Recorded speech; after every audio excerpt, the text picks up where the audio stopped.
Hello, I'm doing a book review, and the book I want to review is Swiftopia by Ryan S. Leavitt.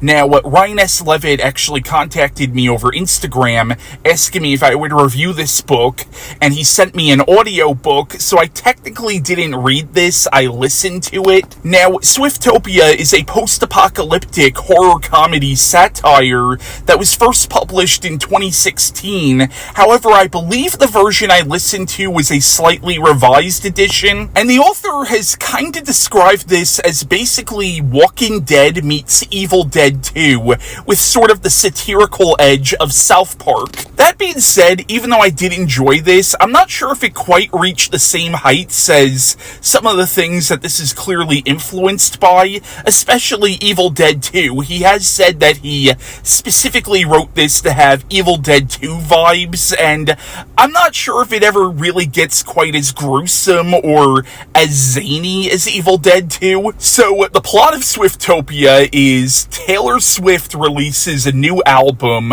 that basically turns both her fans and people who just happen to hear the music into zombies. Well, technically not really zombies, because they're not really dead per se, but it follows a lot of the tropes of the zombie genre. And this brings about an apocalyptic event where the Swifties take over the earth, and anybody who hears Taylor Swift's music is turned into one of them, and we follow a small band of survivors, one of whom seems to be immune to Taylor Swift's music. So they go on a journey to hopefully find a cure for the horrific scourge that is Taylor Swift's music, and they encounter another band of survivors, one of whom happens to be Katy Perry. Yes, Katy Perry is also a character in this book, but the focus of the story ends up being this teenage girl named Lee, who seems to have some musical talent of her own, and Katy Perry gets the idea that they're going to release a new album that's going to unbrainwash people. And a battle ultimately ensues between the humans and the Taylor Swift fans. So it is a completely ridiculous premise,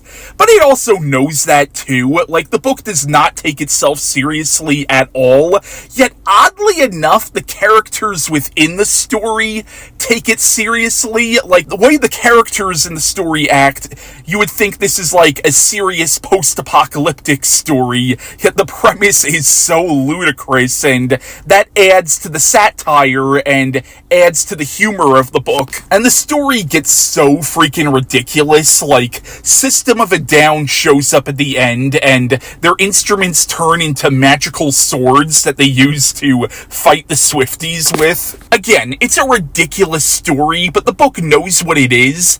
I was just hoping it would be a little more gruesome, especially because the author has said that the Evil Dead movies were one of the main inspirations for this. And it's a fun little satire on both the post-apocalyptic genre and on the music industry. And there is a lot of commentary on the power of music and the clash between commercialism and actual artistry in music. And there is a lot of commentary on how the music industry can take what might have been artistic in the beginning and transform it into something vapid. And also how the industry can just suck the joy of making music out of the artists. There's also a lot of commentary on toxic fandom or obsessive fandom. I will say, if you are a Taylor Swift fan, I'm not sure if you would like this because she is the main villain of the story.